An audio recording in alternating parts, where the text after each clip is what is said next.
টুম্পা, আমি বাজারে যাব। ঘরে যে রান্না করার মতো কোনো বাজার নেই। তুই বাড়িতেই থাক মা, অন্য কোথাও যাস না কিন্তু। আমি বাজার থেকে তোর জন্য চকলেট নিয়ে আসব। মা, তুমি বাজার করতে যাচ্ছ? আমাকেও তোমার সাথে নিয়ে যাও না মা। না রে টুম্পা, তোকে কি করে নেব বল? তুই তো আমার সাথে গেলেই খাওয়ার বায়না ধরবি। আমার কাছে যে বাড়তি কোনো টাকা নেই। তুই গেলেই বলবি এটা কিনে দাও, সেটা কিনে দাও। আমার কাছে তো অত টাকা নেই রে মা, তুই বাড়িতেই থাক। ও মামা, আমি তোমার কাছে কিছু খেতে চাইবো না। তুমি শুধু আমাকে একটা চকলেট কিনে দিও। তবুও তোমার সাথে আমাকে নিয়ে যাও না মা। আমার যে বাড়িতে একা একা থাকতে একদমই ভালো লাগে না।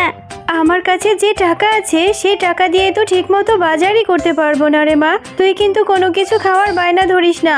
আমার কাছে কোনো টাকা নেই। চল, এখন দেরি হয়ে যাচ্ছে। পর টুম্পা ও তার মা বাজারে চলে যায়। আর টুম্পার মা যখন বাজার করছিল তখন টুম্পা বাঘমামার কাঁঠালের দিকে তাকিয়েছিল। মা, ওই যে দেখেছো, বাঘ মামা ওইদিকে কাঁঠাল বিক্রি করছে। কত সুন্দর কাঁঠালের সুগন্ধ বেরিয়েছে, তাই না? হ্যাঁ রে টুম্পা, খুব সুন্দর কাঁঠালের সুগন্ধ বেরিয়েছে। কেন রে মা, কি হয়েছে? ও মা, তাহলে আমাকে একটা কাঁঠাল কিনে দেবে? দেখো না, ওই কাঁঠালের ঘ্রাণে আমার খুব কাঁঠাল খেতে ইচ্ছে করছে মা। আমার অনেক লোভ লাগছে, ইচ্ছে করছে যদি একটা কাঁঠাল খেতে পারতাম। দাও না মা আমাকে একটা কাঁঠাল কিনে। টুম্পা, এই জন্যই তোকে বলেছিলাম আমার সাথে বাজারে আসতে হবে না। আমার কাছে যে অত টাকা নেই রে মা। আর একটা কাঁঠালের দাম তো অনেক টাকা। অত টাকা আমি কোথায় পাবো? এমনিতেই বাজারে এসে সবজির যা দাম দেখছি, সবজিই তো মনে হয় কিনে নিয়ে যেতে পারবো না। ও মা, একটা কাঁঠাল কিনে দাও না মা, খুব খেতে ইচ্ছে করছে। দাও না মা একটা কাঁঠাল কিনে। আচ্ছা ঠিক আছে, চল। যদি বাঘমামা বাকিতে একটা কাঁঠাল দেয় তাহলে তোকে আজই নিয়ে দেব, নয়তো অন্য দিন। মা, মামা, আপনার দোকানের কাঁঠালগুলো খুব সুন্দর সুগন্ধ বেরিয়েছে। কত টাকা করে বিক্রি করছেন মামা? আমাকে একটা বাকিতে কাঁঠাল দিবেন? আমি আপনাকে 2-3 দিন পরেই টাকা পরিশোধ করে দেব। আরে শেফা, কাঁঠাল খেতে এসেছিস, তাও আবার বাকিতে? বাকিতে কোনো কাঁঠাল নেই। যদি আমার কাঁঠাল খেতে হয়, একটা কাঁঠালের জন্য 200 টাকা করে দিতে হবে। আগে 200 টাকা দিয়ে তারপর কাঁঠাল নিয়ে যা। আমার দোকানে বাকিতে কোনো কাঁঠাল নেই। বাঘমামা, আমার মেয়েটা যে কাঁঠাল খাওয়ার জন্য বায়না ধরছে। একটা কাঁঠালই তো, আপনি আমাকে বাকিতে দিন না। আমি 2 থেকে 3 দিন পরেই এসে আপনার বাকি টাকাটা দিয়ে যাব। আরে শেফা, এত জ্বালাস না তো। অযথা আমার সময় নষ্ট করছিস। যা, অন্য একটা কাস্টমার ধরতে দে। আমি বাকিতে কোনো কাঁঠাল বিক্রি করি না। টাকা নিয়ে তবেই কাঁঠাল খেতে আসবি। আচ্ছা ঠিক আছে মামা, একটা কাঁঠালের জন্য আপনি কত কথা শোনালেন, অথচ আমার স্বামী বেঁচে থাকতে আপনাদের কত সাহায্য করেছি। দিতে হবে না বাকিতে কাঁঠাল। আমার মেয়েটাকে নিয়ে আমি চলে যাচ্ছি। এরপর শেফা শিয়ালিনী তার মেয়ে টুম্পাকে নিয়ে সেখান থেকে মন খারাপ করে চলে যায়। মা, তোমার রান্না করতে তো এখনো অনেক সময় বাকি আছে। আমি ততক্ষণে একটু বেলির সাথে খেলা করে আসি, তাড়াতাড়ি চলে আসবো মা। টুম্পা, তুই না কেবলই বললি তোর অনেক খিদে পেয়েছে। এত খিদে নিয়ে তুই কি করে খেলবি? একটু পরেই যাস, এখন যেতে হবে না। হ্যাঁ মা, আমি তাড়াতাড়ি চলে আসবো। আর তুমি মন খারাপ করে আছো?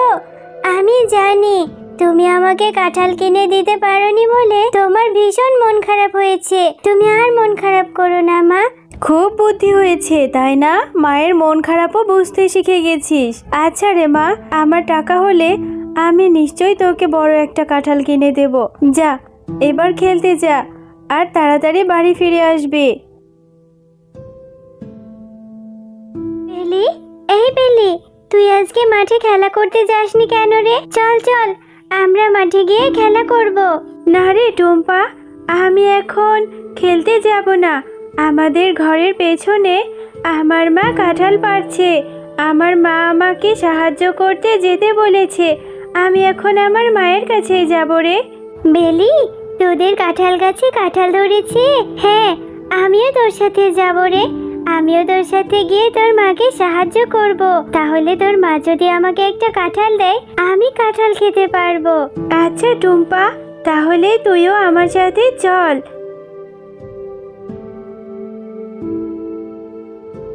মা, তোমার কাঁঠাল কাটা কি হয়ে গেছে? আর কাঁঠাল কি পেকেছে? আমাকেই দাও, আমি কাঁঠাল খাবো। দেখো মা, আমি টুম্পাকেও সাথে করে নিয়ে এসেছি। টুম্পাও কাঁঠাল খাবে। ওকে একটা কাঁঠাল দাও না মা। আজ আর কাঁঠাল কাটবো না রে বেলি, আর আমাকে তোর সাহায্যও করতে হবে না। চল বাড়ি ফিরে যাই। আর টুম্পাকে বলছিস কাঁঠাল দেওয়ার কথা? একটা কাঁঠালের অনেক টাকা দাম। টুম্পাকে ফ্রিতে কেন কাঁঠাল দেব? কাকিমা, তোমাদের কাছে তো কত কাঁঠাল ধরেছে, কত বড় বড় কাঁঠাল। আমাকে ছোট একটা কাঁঠাল দাও না কাকিমা। টুম্পা, তোদের মতো গরিবদের নিয়ে আর পারি না। আমার মেয়েটাকে পটিয়ে চলে এসেছিস কাঁঠাল খেতে। আমি তোকে কাঁঠাল দিতে পারবো না রে। আমাদের গাছে তো কত কাঁঠাল ধরেছে মা, তাহলে তুমি টুম্পার সাথে এমন ব্যবহার কেন করছো? ওকে একটা কাঁঠাল দিয়ে দাও না মা। ওরা তো অনেক গরিব, ওরা টাকা কোথায় পাবে কাঁঠাল কিনে খাওয়ার?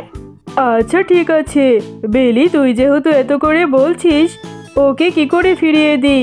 এই টুম্পা, এই যে আমার পাশে রাখাই কাঁঠালটা রয়েছে, এটা একটু পচে গেছে। এটা থেকে কিছু অংশ ভালো বের হলে সেগুলো বেছে বেছে খেয়ে নিস। যা, এই কাঁঠালটা নিয়ে বাড়ি যা। আচ্ছা কাকিমা, আমি তাহলে ওই পচা কাঁঠালটাই নিয়ে যাই। ওটা থেকে কিছু অংশ ভালো বের হলে আমি মজা করে খাবো। এরপর টুম্পা সেই পচা কাঁঠালটি নিয়েই তার বাড়ি চলে যায়। মা, দেখো না, বেলির মা আমাকে এই কাঁঠালটা দিয়েছে। ওদের গাছে জানো অনেক কাঁঠাল ধরেছে। তুমি এই কাঁঠালটা একটু কেটে দাও তো, এটা থেকে কিছু ভালো অংশ বের হলে আমি খাবো। টুম্পা, সেই কখন থেকে তোর জন্য আমি খাবার নিয়ে বসে আছি, আর তুই এই পচা কাঁঠালটা নিয়ে এসেছিস? বাঘিনী মামি তোকে এই পচা কাঁঠালটা ধরিয়ে দিল, আর তুই নিয়ে চলে এলি। এটা এক্ষুনি ফেলে দে বলছি। পুরো কাঁঠালটাই তো নষ্ট না মা, কিছু অংশ তো ভালো পাওয়া যাবে। তুমি আমাকে ওই 2-3টা রোয়াই দাও না, আমি ওইটুকুনি খাবো। টুম্পা, এভাবে জিদ করিস না মা। এই পচা কাঁঠাল খেলে তোর পেট খারাপ করবে, পেট ব্যথা হবে, আর অসুস্থ হয়ে গেলে ডাক্তার ইনজেকশন দিবে। যা মা, এক্ষুনি এই কাঁঠালটা ফেলে দিয়ে আয়। আমার টাকা হলে আমি তোকে ভালো একটা কাঁঠাল কিনে দেবো মা। আচ্ছা মা, ঠিক আছে। আমার আবার ডাক্তারের ইনজেকশনে খুব ভয় লাগে। আমি পচা কাঁঠাল খেয়ে অসুস্থ হতে চাই না। আমি এক্ষুনি এই কাঁঠালটা ফেলে দিচ্ছি। এরপর টুম্পা তার মায়ের কথা মতো সেই পচা কাঁঠালটি নিয়ে তাদের বাড়ির সামনের পুকুরে ফেলে দেয়। কিরে টুম্পা, এখনো মন খারাপ করে আছিস? আয়, রাত হয়েছে, ঘুমিয়ে নে মা। আমি তোকে কথা দিচ্ছি, আমি টাকা জমিয়ে তোকে বড় একটা কাঁঠাল কিনে দেব। আরে, এই পুকুরে এত বড় একটা কাঁঠাল গাছ কোত্থেকে এলো? মা, ও মা, এদিকে এসো না। দেখো মা, আমাদের পুকুরে কত বড় একটা কাঁঠাল গাছ হয়েছে। কালকে যেই পচা কাঁঠালটা ফেলে দিয়েছিলাম, সেই কাঁঠালটা থেকে মনে হয় এত বড় গাছ হয়েছে। টুম্পা, তোমরা মাও মেয়ে অনেক ভালো, তাই তোমাদেরকে এই পচা কাঁঠাল থেকে এত বড় একটা জাদুর কাঁঠাল গাছ হয়েছে।